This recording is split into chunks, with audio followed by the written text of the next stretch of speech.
My guest today spent 30 years suppressing childhood cult trauma before launching a podcast that now reaches more than 80 countries with more than 160 women's redemptive stories. She built a thriving nonprofit by rejecting download obsession and measuring kingdom impact instead, yet still monetized through networks and landed connections with Greg Laurie level guests. In this episode of Podcasting Secrets, Mischelle reveals how one free Facebook community unlocked thousands of resources, why monthly consistency outperforms weekly burnout, and the fundraising strategies nonprofits miss when they assume podcasting requires profit motives. If you believe impact and income can't coexist, this rewrites the rule books. Welcome to the Podcasting Secrets Show, where successful creators share their best stories, secrets, and strategies. I'm your host, Nathan Gwilliam. Hello, incurable creators, and welcome to this episode of the Podcasting Secrets Show. Today, we're joined by Mischelle Saunders-Gottsch, the inspiring founder and CEO of Altered Stories Ministry and the host of the Altered Stories Show.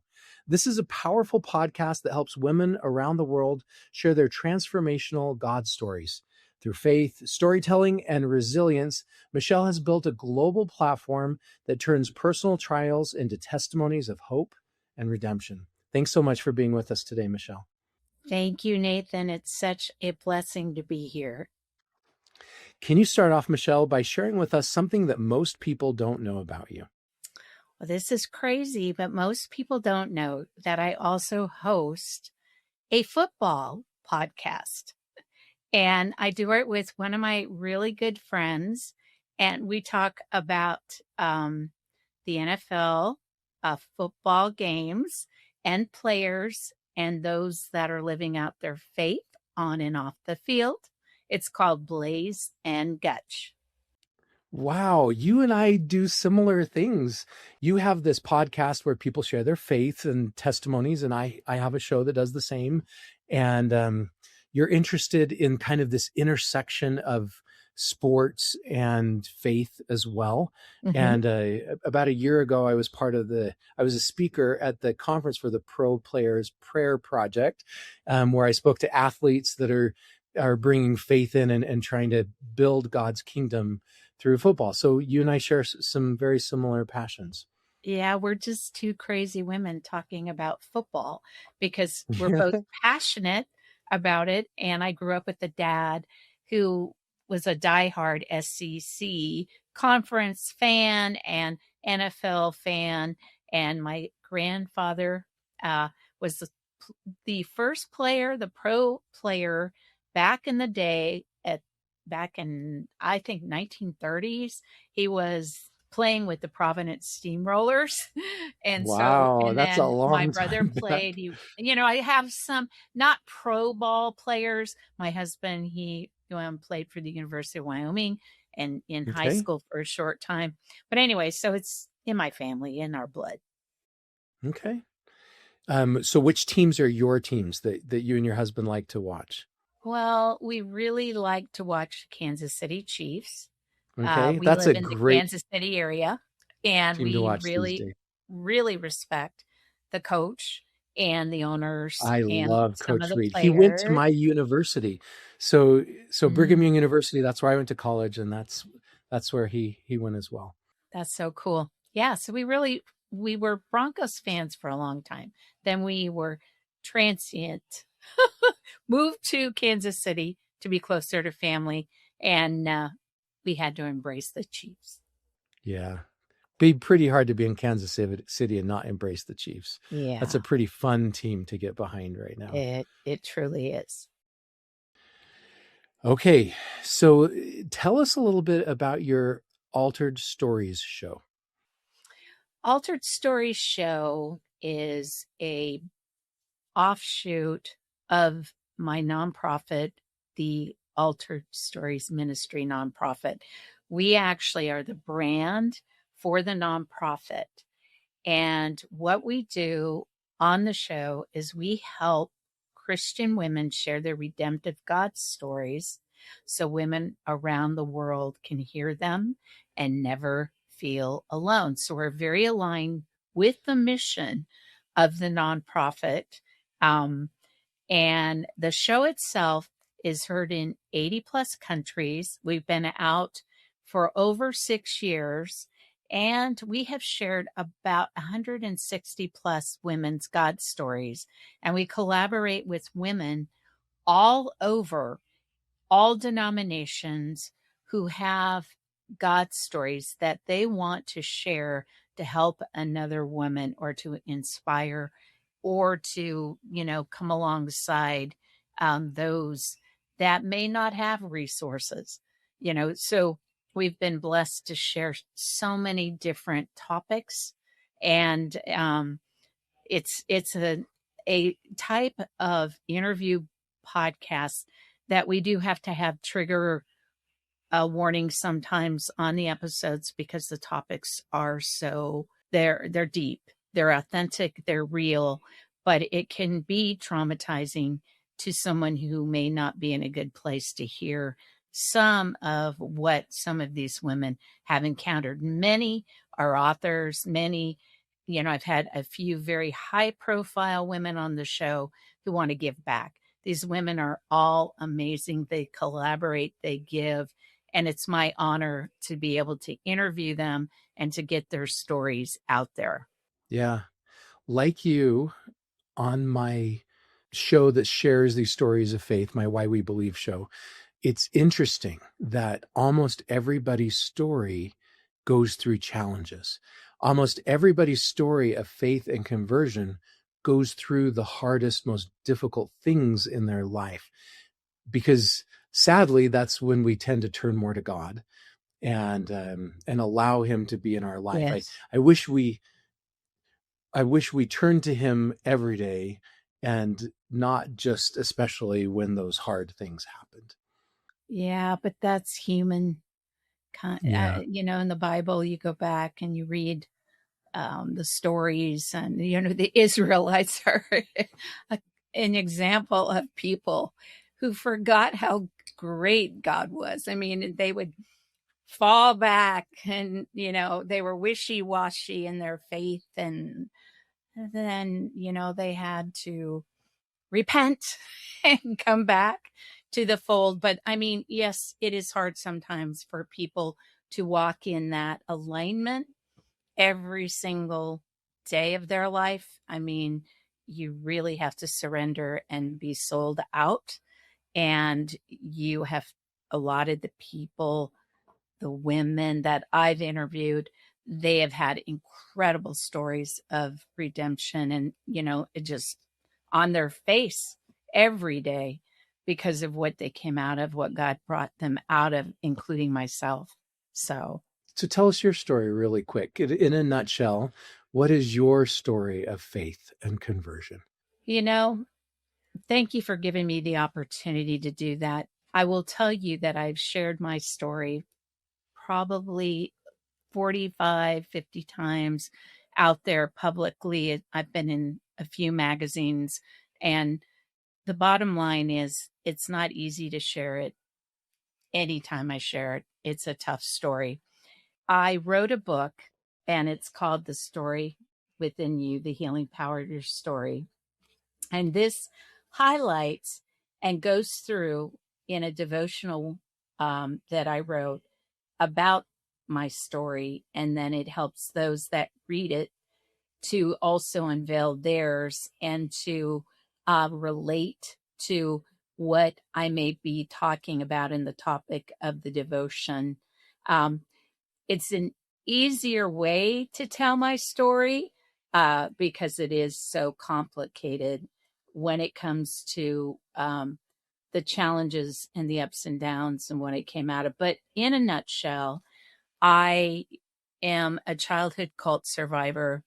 I went through a lot of struggles as a result of being in a cult, and so did my family. And it caused a lot of challenges and chaos and very difficult things in my life early on. And that led me to some unhealthy behaviors because I didn't get the healing I needed. I suppressed it. I didn't realize exactly what trauma and everything I'd gone through until after I had an experience with overdosing on an anxiety depression drug that was given to me by a doctor. And it wasn't that I overdosed purposely. It was that they didn't understand exactly how it would affect me, and it threw me amok. And I had to go into counseling. It did a lot to my heart rate, just a whole bunch of things. And going through that experience brought me to going into stress management counseling. And it was then that I really understood the impact of what I had went through and the trauma as a result of the emotional, spiritual, and sexual abuse that I encountered at a younger age, along with many other families that were brought into this cult. So it wasn't until then that I recognized and realized that I really had issues in some areas in anger management and also in trust, and being able to really walk in the freedom that I needed to, even in my self esteem. And that is also something that affected my relationship with God. It affected me wanting to be part of community, me wanting to be in a church, or be around Christian people. It affected a lot. And it wasn't until I went through the healing and recognition and, drew closer to God in my life through seeing people come into my life that I was able to start the healing process. And that healing process was through women's ministry involvement, through being able to start sharing and a little bit about what I went through and seeing how other women received it. And it was just kind of a process that brought me to why I started Altered Stories Ministry and giving women a voice, because I had an unheard story that was in my life that, I needed to work through and to share. It took me about 30 years to get there, but God allowed it. And that counselor was the starting point. Thank you for sharing that story and that difficult time you went through, and how you turned to a podcast to then help other people, Yes. help them share their stories as well. Can you tell us about your journey to become a podcaster and launching your podcast? Yeah. Well, I always wanted to be a women's talk show host. Okay. Or I started out to be a broadcast journalist, deviated from that, then went into business, did all the things there, and then decided, oh man, I want to at some point, when I got my ministry calling, get out there and give women a voice. And it was at that time I was working at Focus on the Family in Colorado Springs, and they had a whole broadcast area. Great organization. And Yeah. I was fortunate to serve the broadcast team. And it was there that I was able to sit down with some of their broadcast folks and really learn the ins and outs of podcasting. I was so blessed to talk with Rob Kirkpatrick, and he knew a lot about that area and kind of shared what he thought I could do, what I couldn't do, just to be prepared. So I then went out and started with my entrepreneurial and my team building and my building, desires. I went out and started with some contacts that they gave me and was able to lean into their millennial group of women there to help me come up with the name, and also some other women that I knew who helped me come up with the actual logo, all those things. It was kind of a tribe effort, but yeah, they helped me kind of get started, and I hired a production person, and then she brought me into the studio and we worked through some things. And with my background that I already had a little bit in broadcast journalism and everything that I was doing in communications. That kind of helped. But then I started a demo. I did kind of a market demo and wanted to originally just go out and go to the site of the woman's story and just bring that to the listener, bring the visual, all of that eventually. And I was there doing some up and down things in that space. And then I was able to get affiliated with Christian Podcasters Association for support. I joined also a podcast network. There's a lot of things that I did to bring the podcast, bring the credibility, all those things that needed to be done as I was building Altered Stories Ministry alongside, which is an evangelistic storytelling ministry that helps women share their stories. And we broaden in a lot of other places now. But the podcast itself is the brand. It's got me out there. We're on Eternity Ready Radio. We're on Christian Mix 106. We're on all the podcast platforms. I have my own YouTube channel now. I was affiliated with the Podfest group. Fortunate to be able to do some trainings, get out there.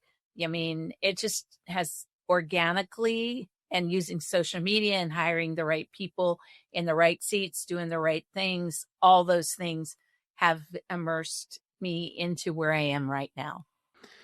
So you've talked about some really good growth strategies that you used, that you just mentioned, such as participating in a network of Christian podcasters. Did I get that right? Several. Can you tell us a little bit more about that, and maybe advice that you have for other podcasters about how they can find and connect with and engage with these kinds of podcaster networks? Yeah. Well, one thing I will say, I'm a connector and I'm a person that loves that. And so you can't be shy. I know how to go and get what I need to get, finding the right people in the right seats. I've done that throughout my whole career, and you got to have that drive and that desire and that passion. Okay.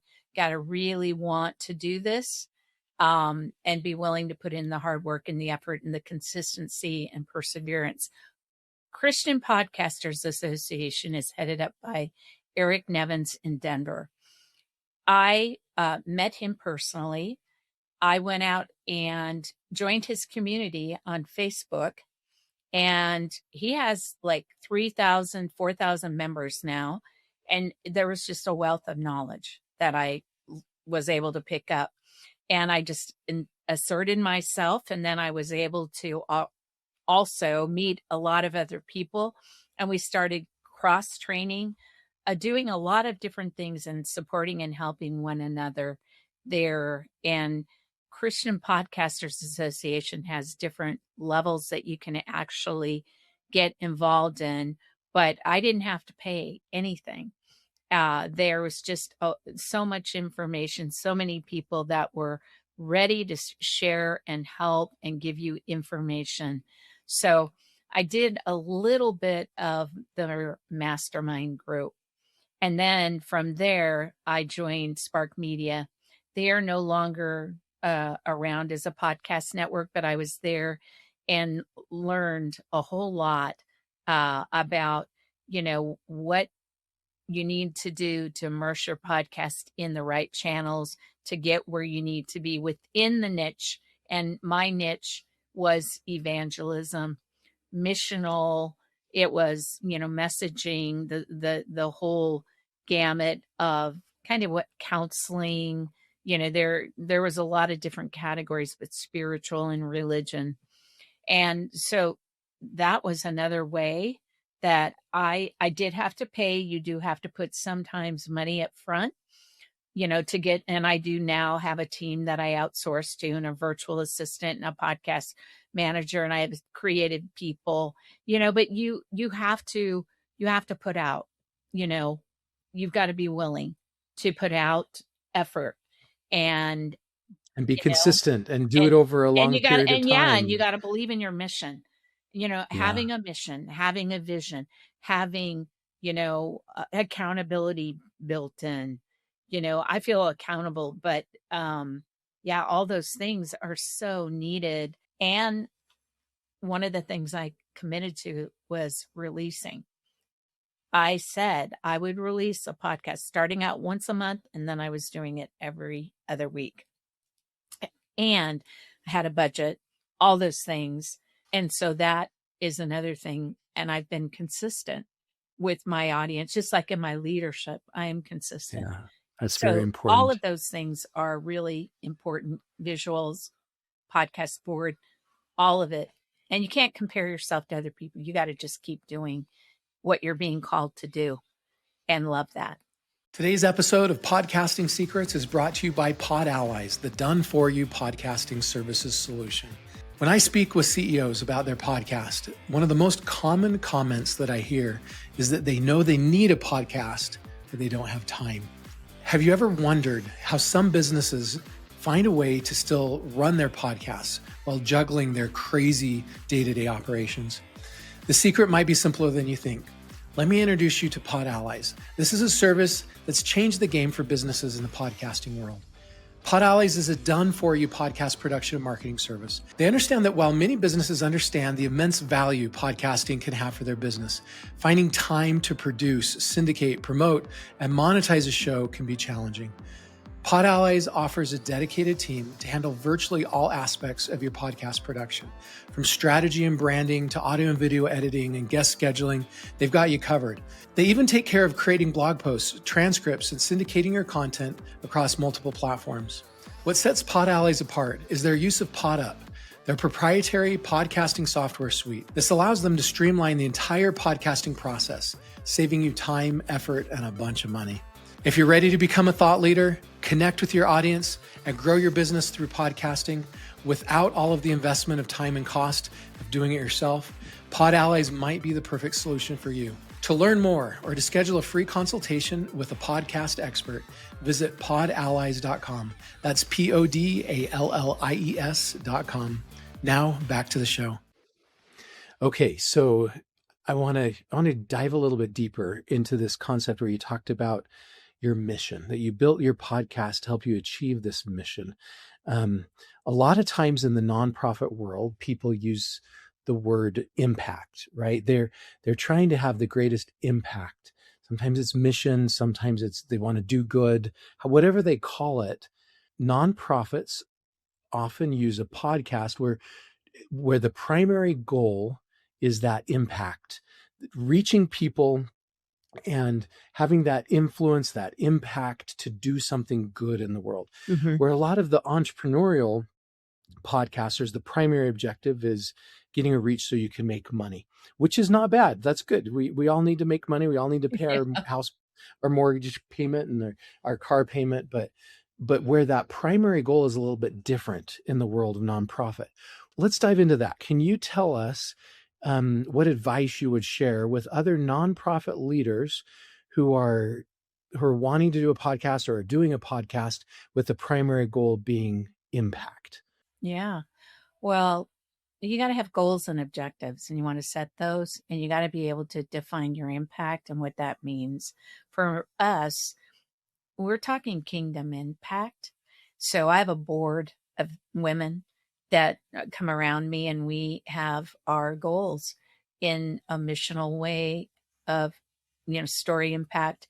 Are we getting testimonies and feedback back from listeners who have had an experience or how it changed their faith, how it transformed them, the story, what it did in their life? You got to have measures of success and celebrate those.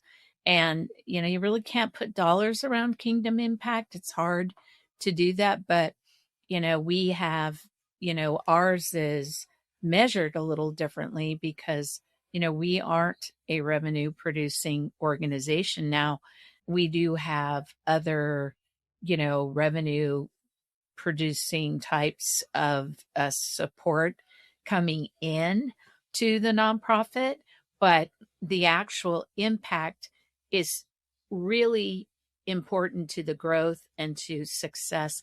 And our donations are based on impact. So whether a woman's come on the show and she's really felt heard or seen, or she feels like, you know what, you helped me heal through sharing my story, you get a donation. Oh, you made an impact. You have someone who's, been able to listen, and it's made a difference in their marriage, or it's made a difference in how they are operating in, their role as a mom, as a wife, as an aunt.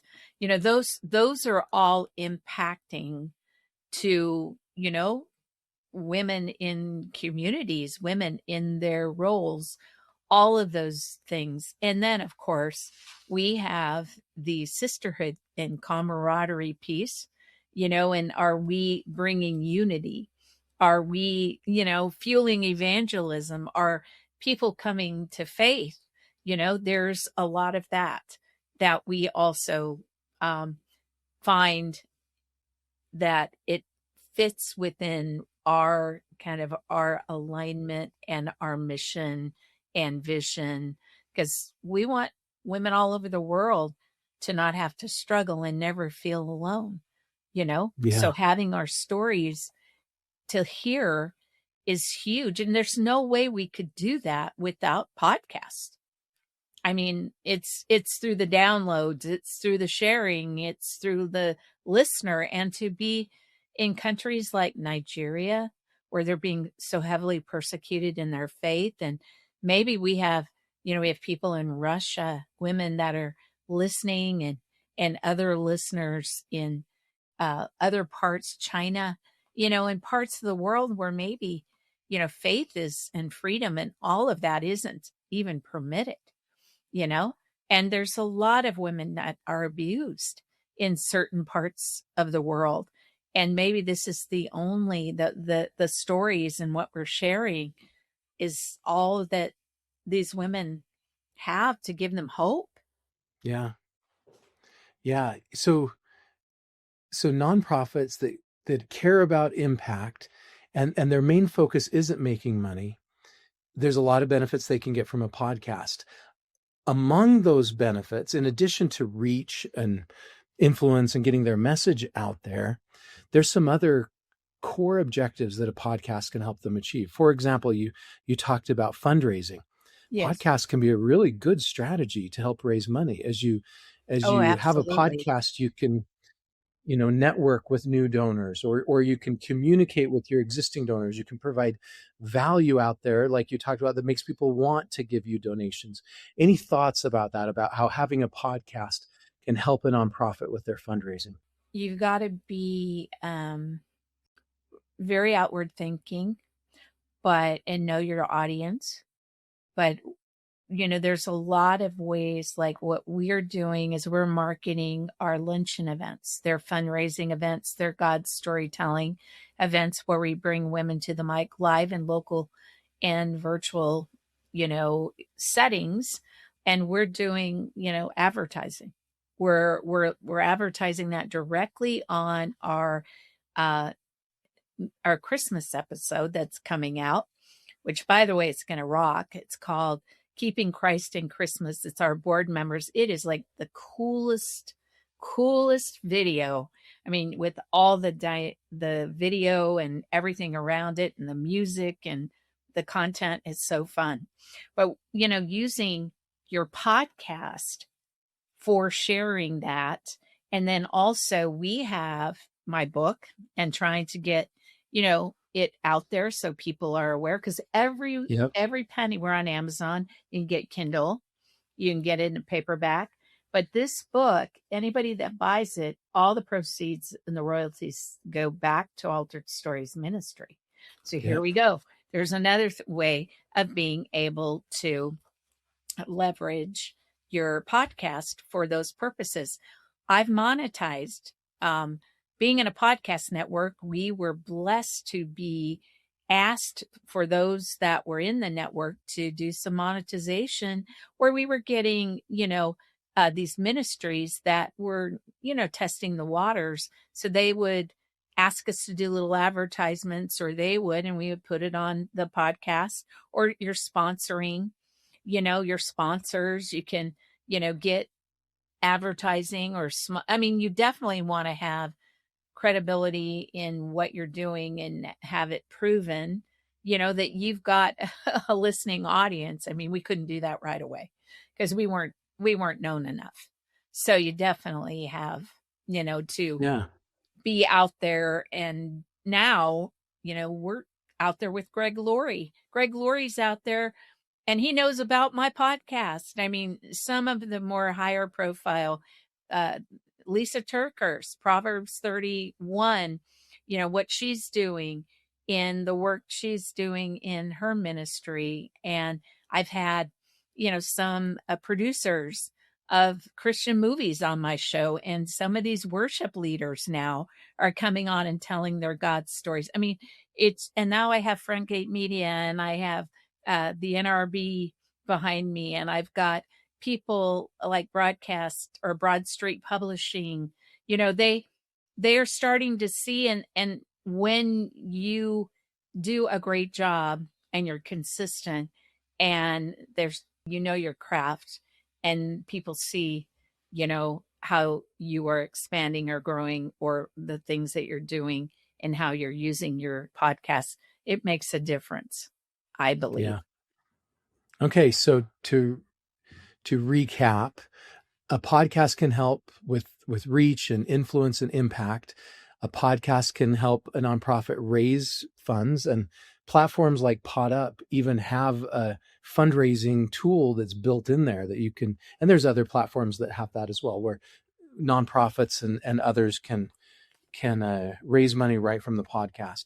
You can use e-commerce tools and sell digital and physical goods. You could do courses, right? You could do courses about some of these topics and sell courses and generate funds for your ministry. You could do a membership site.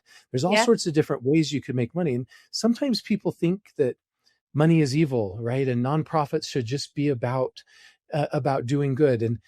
And what they're missing is it takes money. You have to be able to cover the costs of running that nonprofit. And if you don't, your nonprofit either goes away or it minimizes the impact of that nonprofit. And when you have more funds coming in from these monetization tools, you can actually get more reach. You can buy more advertising. You can have more impact. You can do a lot more good, hire more people, and take good care of those people that are providing for that mission. So money is not an evil thing. They can help nonprofits achieve the objective, the mission.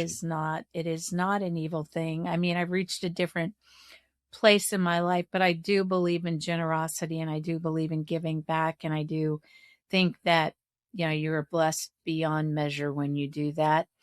And, there's a lot of ways that people can give, but really starting a podcast, there's so many ways that you can approach it.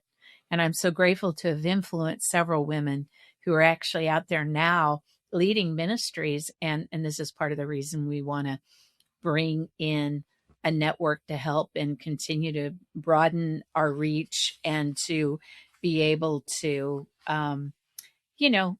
help others too, and be able to, continue to make the impacts that we want in serving women all over the world.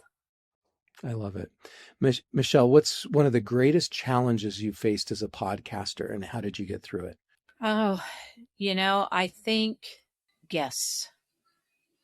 Yeah. So many people have a hard time finding guests. And, when you've done 160 God stories, you have to get plugged into a community. You got to get out there and you got to let people know, and you've got to our nonprofit helped a lot in finding through the networking that we were doing, and the other women that were sharing their stories who were giving us through referrals. It's a lot, word of mouth. Sometimes, you've got to spend a little bit in advertising and letting people know that you're looking for guests, but that was a little rocky at first. But as we continued to be consistent and we continued to get the stories out there and we continued to start, hey, do you know somebody that wants to tell their God stories? And me getting out there, me networking, going to women's local events, being part of, like I said, a podcast network and being part of other communities. I mean, it just starts to build. And I am a builder, and I'm used to taking and not having very little and then building it and building it and building it. Then I get bored when I build it. Then it's like, okay, what else can I be building? It's just crazy, but that is so I call that being an incurable creator. And when I describe myself as an incurable creator. And you notice when I announced the show at the beginning and addressed my audience, I called them incurable creators. And like, you look at this water bottle that I'm drinking from, that's incurable so cool. creator. So yes, I share that with you. I've got to be creating something or I die. This is part of who we are. Yeah, I'm a builder. I'm a creator. I love all of that. I get really bored if I don't have all these different projects and different things to do. I guess God knew that. That's how he created me.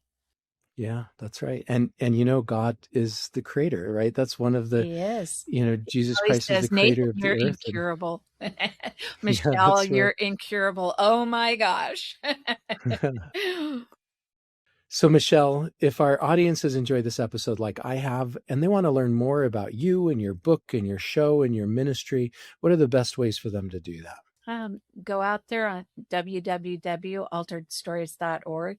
Give me a break. We're upgrading our website, but I think you can still get out there and find everything you want to know about Altered Stories and our podcast episodes and our blog and our events and our board and about me and about all those things.